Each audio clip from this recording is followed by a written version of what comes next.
Nimalizie hii msemwa. Mtumishi wa Mungu, bila vyenye uko unafanya, nani alikuambia kuvifanya? Ile uinjilisti uko unafanya, ile unabii uko unafanya, nani alikuambia uifanye? Ile bishop ilikuwa confirme na nani?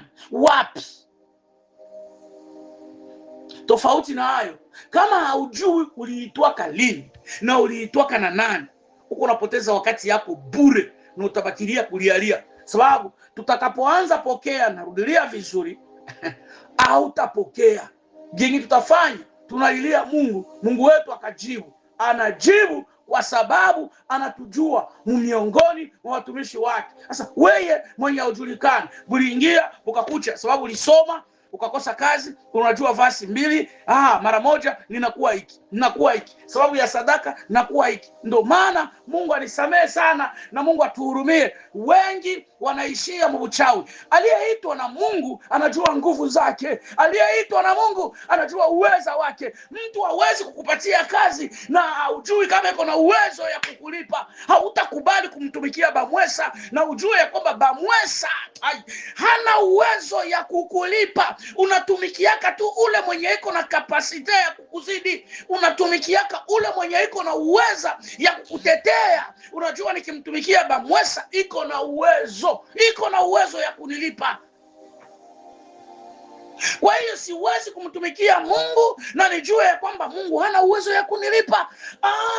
Nini natuma watu wanaenda wanatafuta pete za uchawi? Nini natuma watu wanaenda wanapata bazimu? Niliona mwenzetu umoja, Mungu atusamehe kabisa, huyu kiana tulifanya naye kazi ya Mungu pale Bukavu. Natumiwa video jana, anavala underwear, anavala kaleso, yule ya pantalo, iko na mikrofoni mbili, iko nasema tunalogaka shie wote, tunapandaka shie wote lungo. Olala. Huyu baba kweli alikuwa mtumishi. Mimi nilimjua mtumishi, ni mwenzetu, tulifanya naye kazi ya utumishi. Lakini nani alikuita? Wakati unajua nguvu za aliyekupatia kazi, hautaenda tafutia nguvu zake mubulozi. Ni wakati mtu hajue nguvu za aliyemuita, ni wakati mtu anagundua, anajua ya kwamba mimi sikuitoka yangu na Mungu, na kusudi nipate kibali inabidi niende kubarozi. Kufika kule madawa inakoroga watu, bamwe wanakufa, wengine wanapanda bazimu, wengine wanageuka vichwa, wengine wanagonjwa na kadhalika. Nani aliyekuita? Kazi unayoifanya, nani aliyekupatia hayo? Utapoteza wakati yenye ulipaswa ikalo kunatafuta maisha ya watoto wako bure, unajitia mkazi yenye ukuichiwaka hako.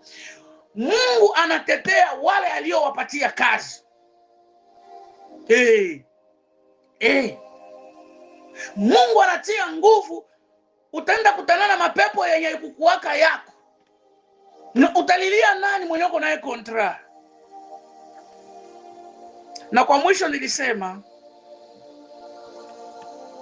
Mungu anapokupatia kazi, au pia mtu anapokupatia kazi, anakuambiaka kazi yako ni hii na hii na hii na hii. Je, ile nyoko unafanya leo njoo ile Mungu alikuitiaka?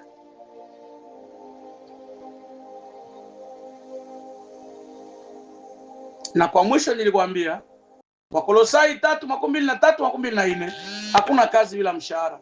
Lolote mfanyalo lifanyeni kwa moyo kama kwa Bwana, wala si kwa wanadamu, mkijua ya kuwa mtapokea kwa Bwana ujira wa urithi. Ni kusema kuna mshahara wa kila anayefanya kazi, lakini ili upate mshahara, kwanza inabidi kuwa umeitwa kwa hiyo kazi. Pili, inabidi muwe na mapatano na aliyekupatia kazi. Tatu, inabidi ujue kazi unayoitwa kufanya. Nne, inabidi utembelee kwa ile kazi yenye ulipewa, ni kusema uwe mtiifu ukazi yenye ulipewa. Tano, inabidi ufanye kazi uliopewa vizuri, imfurahishe na vile mlivyoipatana. Bwana akusaidie, Bwana akubariki, katika jina la Bwana wetu Yesu Kristo. Sasa tujifunze nguvu zenye mtumishi wa Mungu anakuwaka nazo. Haleluya. Sababu tumesema mengi katika kiingilio. Mtumishi wa Mungu ni nani? Tutazungumzia nguvu za mtumishi,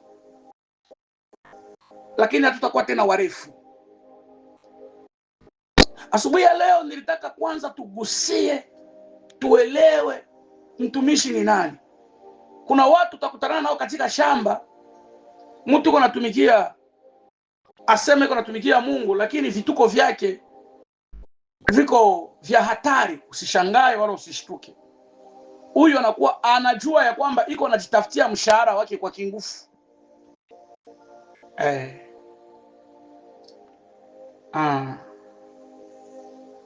Na ndio maana afanya angalisho na kuwa anapatia watu confiance. Mtu tu anajiita mtumishi wa Mungu na wewe shenda mfungulia machafu. Mtu tu anajiita mtumishi wa Mungu na wewe shenda mwambia vyako vyote. Mtu tu anajiita mtumishi mjakazi, ule ni mama muombaji, ulishamwambia kila kitu ya mwako. Utarogwa. Baba, unaona mimi nakuka tu mwa ndoa, lakini huyu bwana. Mimi nakuka tu mwa ndoa, lakini bakwetu. Mimi nakuka tu mwa ndoa, lakini mama yangu mkwenu. Mie jua mama mkwe na bashangazi leo niliunaka. Badada yake na babwana.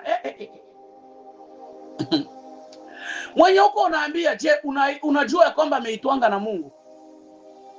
Ataweza kulindia siri? Au ni mtumishi wa shetani anayetafuta roho na ndoa zitavunja? Unaenda unamwambia vyako, utasikilia kumwili yako kichwabui. Sio kila mwenye anakamata Biblia mumikono njo mtumishi wa Mungu. Sio kila mwanasema rap njo mtumishi wa Mungu.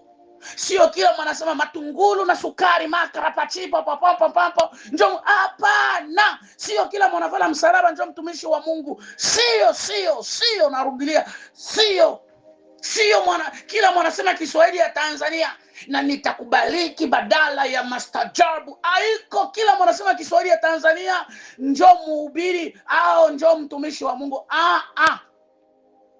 Haiko kila mwenye anaanguka wala mwanajiangushaka mkanisa njo mwenye anajaa nguvu. Huko wenye wanaangukaka anaanguka juu ya mapepo, huko wenye wanaangukaka anajaa nguvu za Mungu. Angalisho, sio kila mwenye anajiita nabii. Situko tunaona wengine wanaanza tia nyele mkichwa ya ruje. Watu wao walijiita kama viboko vya wachawi. Mimi naona anaanza tembea buchi, alishaanza tia kama nini mkichwa, yani vituko tu vya kuhakikisha kama shetani iko na nguvu. Shetani iko na nguvu ya kufanya mtu unakuwa duru, unakuwa nyama. Sio kila mwenye anakuja mkanisa. Kuko wengine wenye mnakuwaka somo unakosaka wenye mtapatia mazabau. Mtu tu alikia mkanisa, mimi nilikuwa naombea mkanisa ya Sepake pale mazabau juma 2. Mazabau sio kupatia kila mtu wewe. Sio kupatia kila mtu. Mjue kwanza mtu.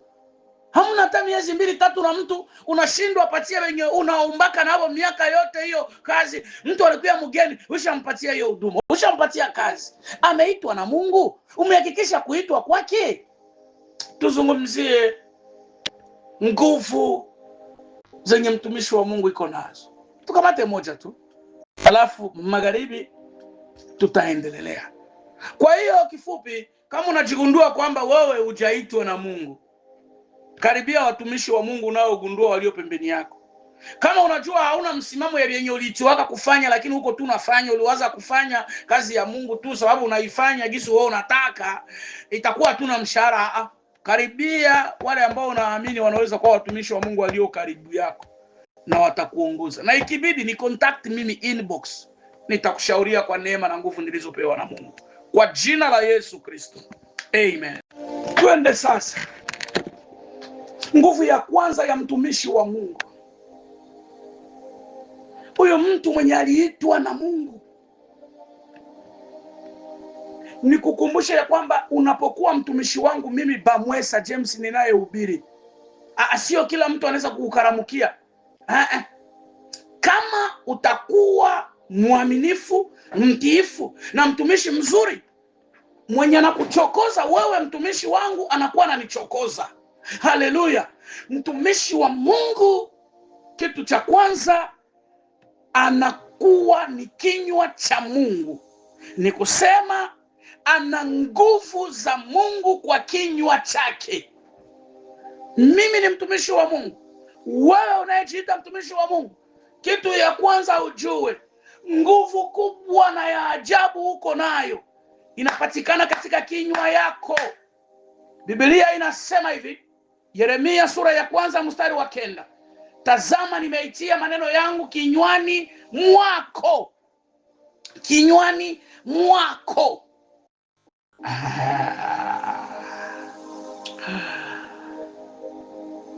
Kumbukumbu la Torati 18:18, Biblia inasema nitatia maneno yangu kinywani mwake, naye atawaambia yote nitakayomwamuru. Mtumishi ule.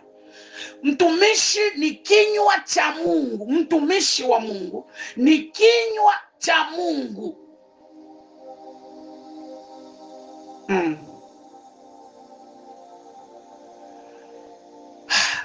Sasa mtu mwenye anakuwa kinywa ya Mungu, mtu mwenye anakuwa kinywa ya Mungu, sijui kama ulishaka soma kitabu ya Kutoka. Kitabu ya Kutoka hii sura ya 4 hii Kutoka hii. Mimi napendaka ile sana. Wakati niko nafanya shule ya Biblia nilifundishwaka pale sana. Tuisome Kutoka sura ya 4 mstari wa 15 na 16. Biblia inasema hivi, na utamwambia na kutia maneno kinywani mwake, nami nitakuwa pamoja na kinywa chako na kinywa chake, na nitawafundisha ninyi mtakayoyafanya. Naye atakuwa msemaji wako kwa watu, na itakuwa hii utakavyofanya alama ya mkononi mwako. Turudilie kwa kuelewa vizuri. Tuko tunasoma kitabu cha Kutoka sura ya 4 mstari wa 15 na 16. Na utamwambia na kutia maneno kinywani mwake, nami nitakuwa pamoja na kinywa chako na kinywa chake, na nitawafundisha ninyi mtakayolifanya. Naye atakuwa msemaji wako kwa watu, na atakuwa kinywa kwako, na utakuwa kwake kama Mungu. Sikia, na utakuwa kwake kama Mungu. Na utakuwa kwake kama Mungu. Tutaka kusoma hii kitabu. Twende pale usikie habari ya Musa. Wakati alikuwa anabishana Mungu, mimi sijui sema. Mungu anamuonyesha mtumishi wake kwamba unakuwa kinywa cha Mungu. Kwenye mtumishi wa Mungu iko una uwezo ya kusema bila vyenye unasema na binakuwa, bila vyenye unasema na binatendeka, bila vyenye unasema na binaumbika. Nguvu vinywa vya watumishi vilivyopewa. Narudilia, unaweza kuisoma kwenye kitabu ya Kutoka sura ya 4, kamata tu mstari wa 16. Mungu anamwambia na utakuwa kwake Mungu, kutokana na nguvu ninazozitia kinywani mwako. Na wewe uko na uwezo ya kuihamisha ile nguvu sawa vile nilikupatia, unaihamishia mkinywa ya mwingine, sababu wewe unakuwa kwake Mungu. Bila vitu vyenye utamupatia, utamutransfere, nguvu zenye utamutransfere kupitia kinywa yako, itakuwa na uweza sawa na gisi mie ndio nilitia. Maana kutokana na hiyo neno na mimi ndakuwa pamoja nanyi. Mtumishi wa Mungu ni kinywa ya Mungu. Angalisha sasa, mtumishi wa Mungu, kisha jua kama wewe ni kinywa ya Mungu, jua ya kwamba una uwezo ya kuumba, una uwezo ya kulaani, una uwezo ya kubariki. Ndio maana watumishi wa Mungu waliojitambua, waliojijua, mtumishi anayejua nguvu zinakuwa mkinywa yake, asemake ovyo ovyo.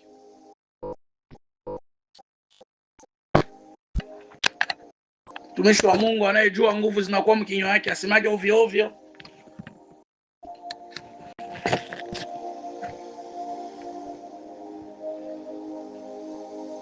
Mtumishi wa Mungu umoja tu anaweza kubariki,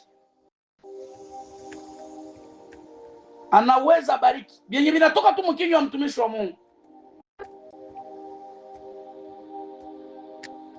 vyenye vinatoka mkinywa wa mtumishi wa Mungu vinaweza bariki taifa yote au vinaweza kulaani taifa yote.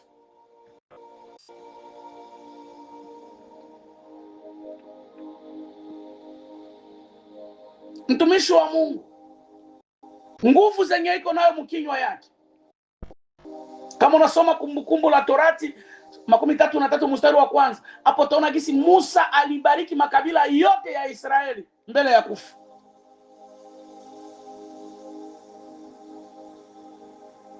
Na kadiri walivyobarikiwa mpaka sasa. Haruni, soma kitabu cha Hesabu sura ya 6 23 mpaka 27.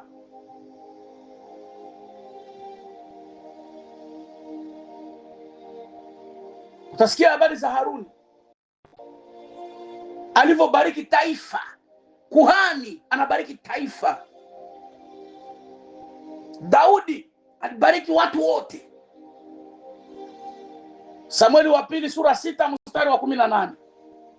Mtumishi wa Mungu ni kinywa cha Mungu, na akibariki watu wanabarikiwa, na akilaani watu wanalaaniwa. Nikwambie tu kwamba kama unajua uko mtumishi wa Mungu, angalisho na ulimi wako, angalisho na yenye unatoshaka mkinywa, unapofurahi au unaposirika. Bwana atusaidie.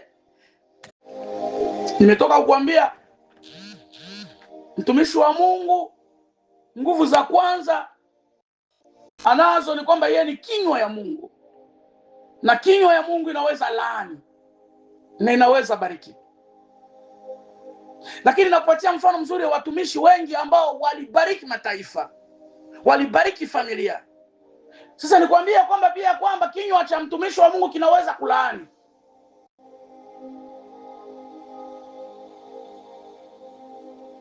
Ngalisho, unaweza kujilaani mwenyewe. Unaweza kujilaani mwenyewe. Unaweza kumlaani mke wako, unaweza laani watoto wako, unaweza laani familia yako, unaweza tangaza laana katika ukoo wako, na watu bakafungwa, watu wabataolewaka, watu wabatapataka makazi, watu wakabakia kulialia. Kumbe kuna mtumishi wa Mungu, kuna mpakaliwa mafuta wa Mungu, kuna kinywa ya Mungu yenye iko mfamilia na haijulikani. Sababu ni mkoshi pia kukaa na mtumishi wa Mungu, kinywa ya Mungu ndani ya familia, na watu hawavitambue.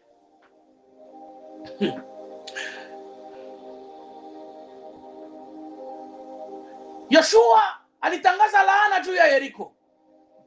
Soma Yoshua 6:26. Mtu yeyote atakayejenga tena mji huu wa Yeriko atalaaniwa. Mtumishi wa Mungu ule.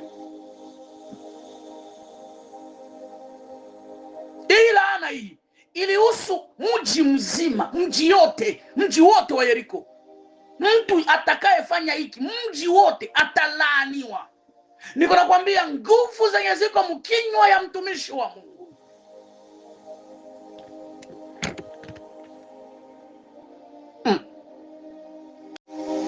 Mtumishi wa Mungu ana uwezo ya kulaani, sio tu mtu mmoja, lakini nchi mzima.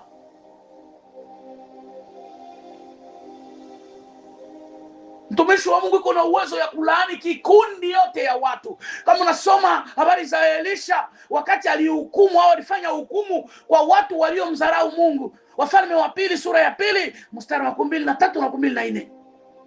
Hata kama ilikuwa ni kikundi yenye iko inaonyesha nguvu ya neno la unabii, mvitu yenye my dear, Elisha alitangaza nguvu za Mungu na kuhukumu watu yote wenye walikuwa wanasarau Mungu.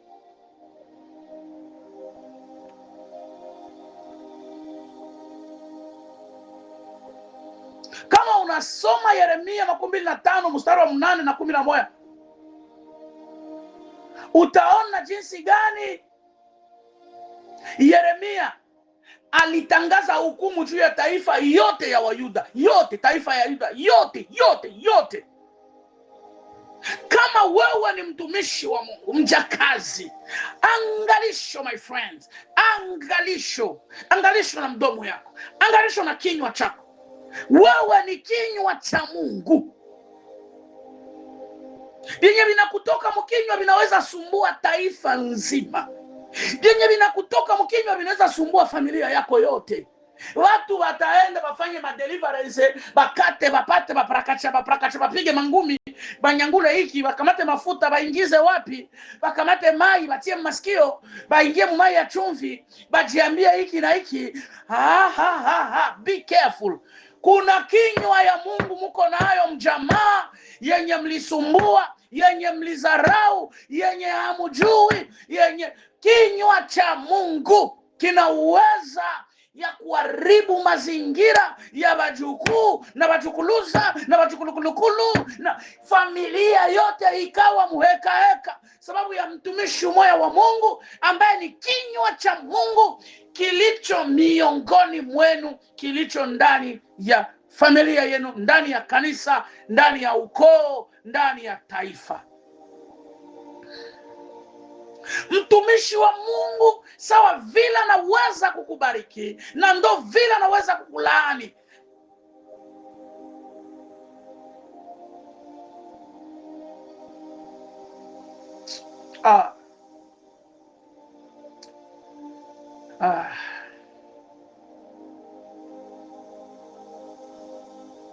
Neno linachotoka mkinywa ya mtumishi wa Mungu, kama ningelikupatia tu wakati ya kufunza hii, mara nyingi mtumishi wa Mungu kutokana na circumstance hachungake kwanza, haulize baba, hachungake aulize Mungu. Anapoona majira kadiri ilivyo, ana uwezo ya kutangaza na mbingu zikatia signature in the name of Jesus.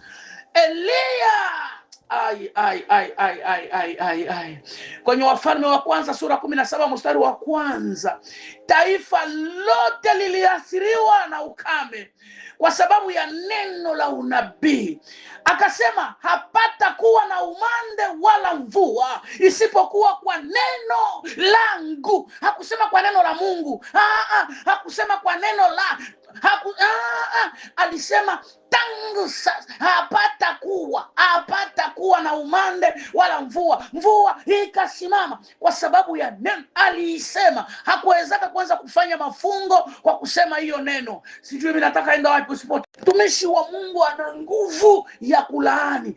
Taifa yote inaweza teseka sababu narudia ya kutokujua samani ya mtumishi wa Mungu. Taifa hapana tu mtu kefuria weka mtu kamoja.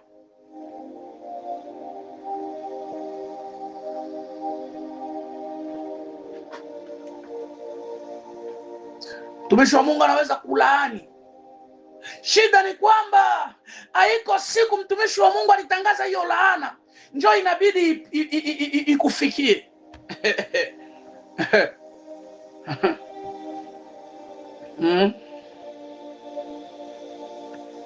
Haiko hiyo siku mtumishi wa Mungu alitangaza laana kwako na njoo hiyo siku inaweza kufikia.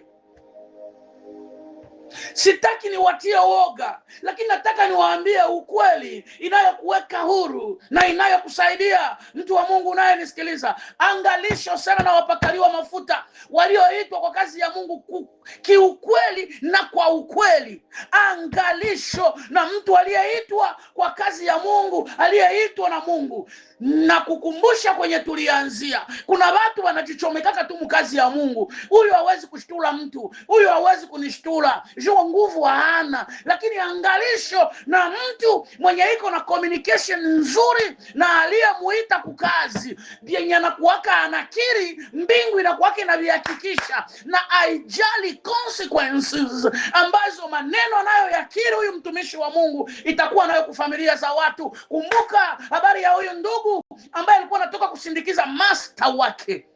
Elia aliponyakuliwa, Elisha alipokuja anarudi, watoto wakakuja wakamchokoza, mzee wa Lupala, mzee wa Lupala, mzee wa Lupala, mzee wa Lupala. Sikia, Mungu hakujali hizi familia za haba watoto wenye watafunga kilio na kupoteza watoto yao. Mtu hapate kitu hapa, my father, my God. Mungu hakujali. Hao watu watalia siku ngapi? Ni watoto ngapi wanapotea? Sababu inatoka mkinywa ya mtumishi wa Mungu na hasira. Huyu mtumishi sijui alisema dubu zitoke wapi zinimezea hapa watoto. Watoto nafikiri ni 13. Bote bakapotea, historia yao ikaisha. Angalisho na mtumishi wa Mungu. Kuna watu tunapaswa tuangalie bingapi tulishakasemewa na watumishi wa Mungu, iwe katika hasira au furaha. Vyenye viko katika furaha tuombe Mungu alitupatie, vyenye viko katika hasira tutubu, tutengeneze, tulilie Mungu, tuvunje hiyo madhabahu. Ikibidi tutafute wale watumishi hata kwa simu, tuwaambie watusamee na wabadilishe maneno walioisema juu yetu, sababu kuna siku itafika. Mtumishi wa Mungu, mtumishi wa Mungu sio wa kawaida. Unapoambiliwa tu na mtumishi wa Mungu, Mungu akubariki, pokea, shukuru na angalisho. Sababu ya hasira, ujinga na upumbafu, unapotangaziwa umelaaniwa, unajiambia mwerewa nika na Mungu wangu. Laana bila sababu. Kwani hapa watoto tu kuambia Elisha mzee wa kipara miaka ya kitoto, kwani watoto walifanyaka zambi juu ya nini walikufa? Tena hapana umoya, tena hapana wawili, tena hapana 10. Kefulia hiyo buso yako, kefulia ile milomo yako. Bwana atusaidie. Angalisho. Tumishi wa Mungu unayenisikiliza, kinywa chako ni kinywa cha Mungu. Imetengenezwa kuumba, imetengenezwa kwa ajili ya kuumba. Ukibariki utabarikiwa, ukilaani. Ndio vile ninapopaka watumishi mafuta nasemaka, ukibariki utabarikiwa, ukibariki mbingu inakamilisha. Ukilaani vitu vinaharibika.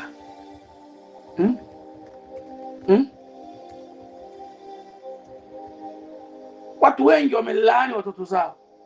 Kuko hata mimi najua. Hamtaolewaka. Bambaraga sawa mama yenu. Nyinyi bamalaya. Malaya sawa mama yenu. Malaya sawa mama yenu. Hamtaolewaka. Unasikia bwana alileta mali.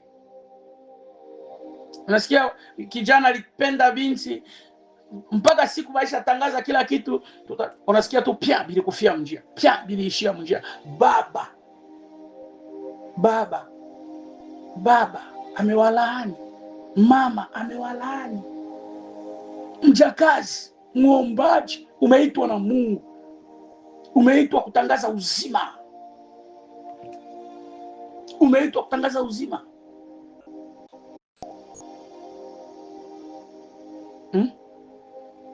Uko nasikia baraka zenye mtu anatangazaka. Soma Mwanzo sura 27 na 27.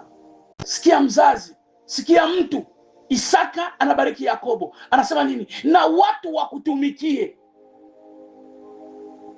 Uko nasikia mtu anabariki mwingine, watu wakutumikie. Ni kusema uwe tajiri, ni kusema uinuliwe, ni kusema usikose wake, ni kusema usikwake mtumishi wa wengine. Maneno hii aseme na laana iwe juu ya wanaokulainia. Baba ule.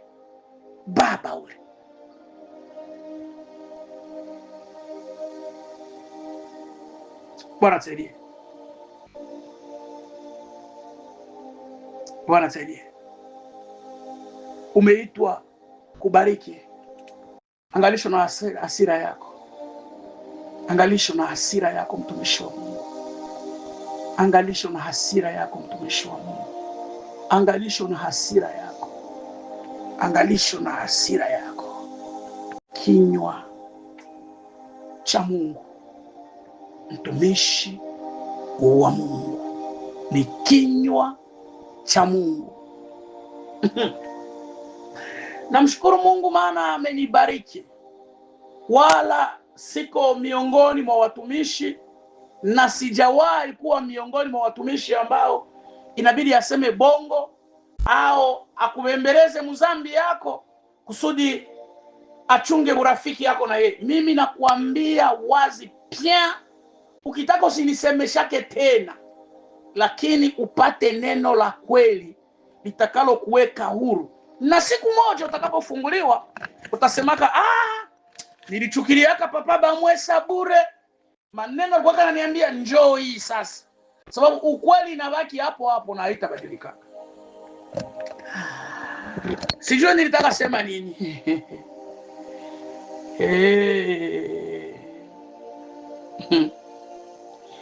Kama unajua ya kwamba mtumishi wa Mungu anapobarikiwa, anapofurahi anakubariki, na anapokwazika anaweza kukulaani.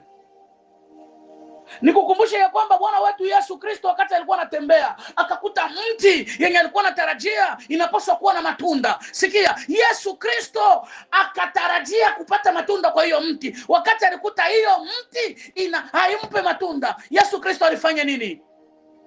Mnaendaka mnatafuta mafundisho wa kuwasaidia katika udhaifu, katika ujinga na katika upumbavu. Yesu Kristo hakutayarisha kulaani ya hii mti. Hapana, hakutayarisha kulaani ya hii mti. Lakini alipokuta matunda alikuwa anatarajia kupata kwa hiyo mti haiko, Yesu Kristo mwenyewe, Bwana wetu, mkombozi wetu, tunamuita Mungu wetu, alifanya nini? Hiyo mti ikauke, na akasema mti isiyozaa matunda nifanye nini? Na ikatwe. Ni kusema mtu ambaye hana faida kwa wengine.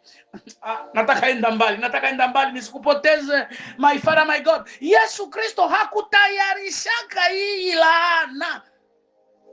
Kama Yesu Kristo angelikutaka hii mti iko inatoa matunda na akakula na akashiba, angesemaka nini? Unajua, labda angesemaka na mti hii izidishwe, na mti hii iishi milele, na mti hii, haleluya, mti hii julikane duniani kote. Lakini sababu Yesu Kristo alikuta mti yenye alitarajia atapata amo chakula inakauka, ikalaaniwa pia. Nani anapata somo hapo?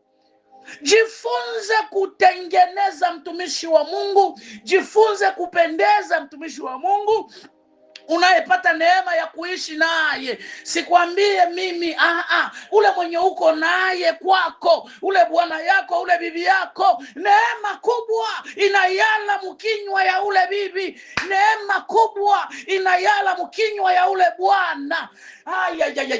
Na laana ya maisha yako kuendelea na kurudi nyuma kwako kuko ndani ya kinywa ya ule mtumishi au mjakazi wa Mungu mwenye uko naye mnyumba. Kabla ya kwenda mbali, anzia nyumbani kwako.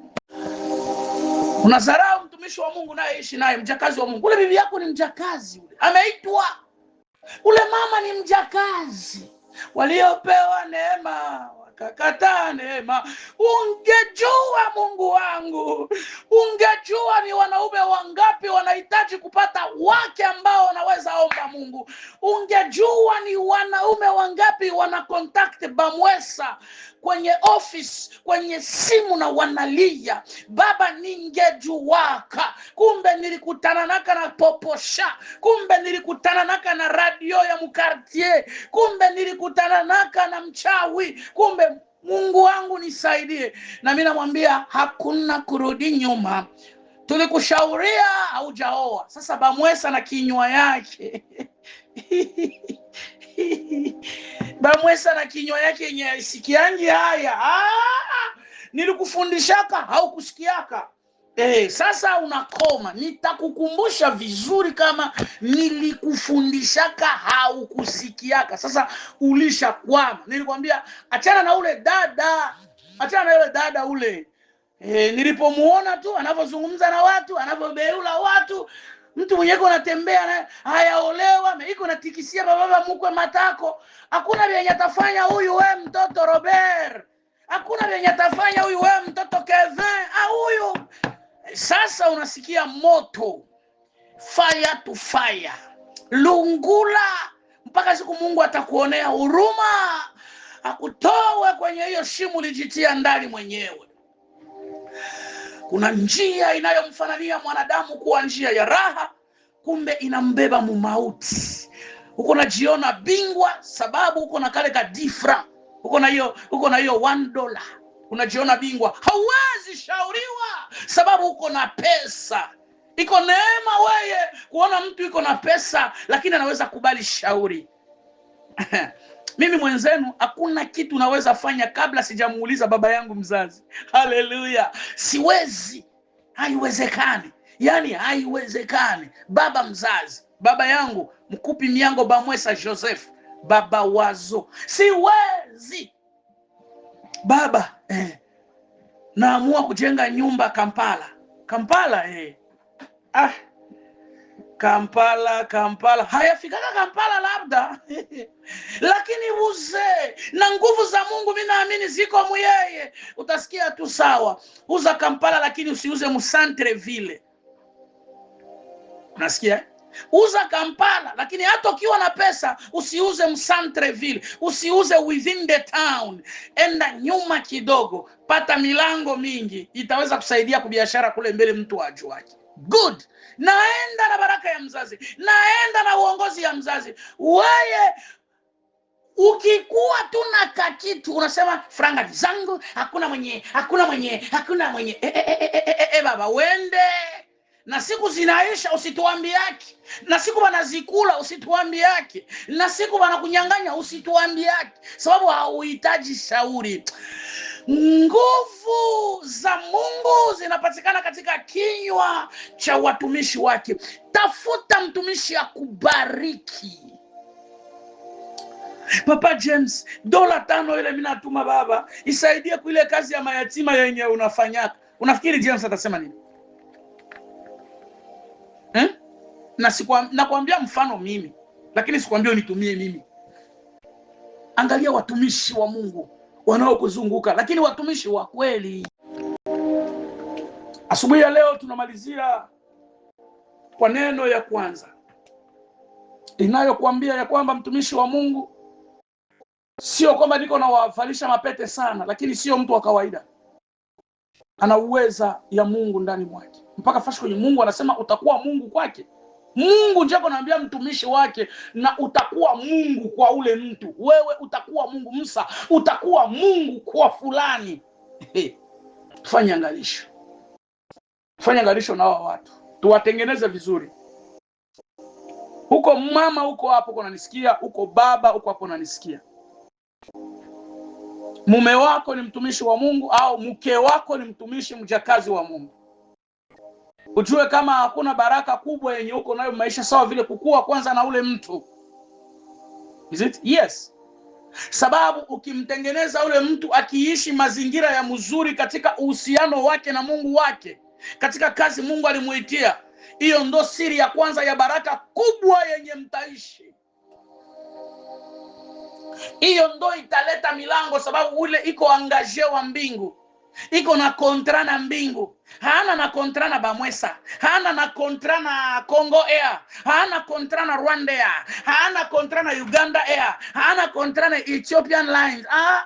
Hana kontra na Dubai Lines. Iko na kontra na mbingu. Na kontra ya mbingu aishake. Kama unatumika vizuri, ni kusema ule mume wako, ule mke wako, sikia vizuri, kazi anayoifanyia mbingu njoo kazi kubwa mukazi zote yenye mtu anaweza pata hapa chini ya jua, sababu neema ya mbingu inatosha. Sasa ukijua kumchunga vizuri na kumchungia mazingira yenye itamsaidia kufanya kazi ya kontra aliyopewa na mbingu, akiifanya vizuri, baba Manu atakaposhuka, baba wa kazi atakaposhuka, mwenye kazi, mwenye shamba atakapokuja kuangalia kazi kadiri tulivyoifanya, my Father, my God, akikuta ule mke wako mwenye alipewaka ile kazi, au ule mume wako mwenye alipewaka kazi na mbingu amefanya kazi vizuri, utasikia raha ya kuitwa bibi ya mtumishi wa Mungu. Utasikia raha ya kuitwa mume wa mtumishi wa Mungu. Tengeneza ule mtumishi wa Mungu Mungu amekupatia. Ndani mwake mna baraka zako, ndani mwake mna laana yako. Iko mkoshi kuishi na mtumishi wa Mungu na hauyue nguvu za Mungu zianabeba. Njoba mingi unasikia mtumishi, bibi ya mtumishi alikufa, bibi ya mtumishi alikwala na akakufa. Atuhiri nyebiko vinapitikana machumba. Bwana tusaidie. Bwana yake na ule mjakazi bana mkamata iko nafanya uzinifu na bibi wa watu huku, bana mkata mgulu. Zile ni nguvu za Mungu zenye ziko mubibi yake mwenye anasumbua.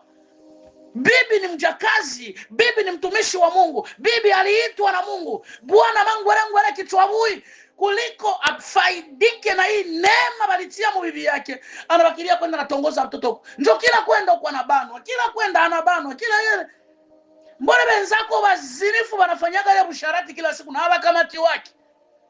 Habikwambia yake kitu. Benzako ba mwizi wanaendaka wanaiba na haba banwe. Wali moya tu unabanwa. Kuna kitu Mungu iko nakuambia.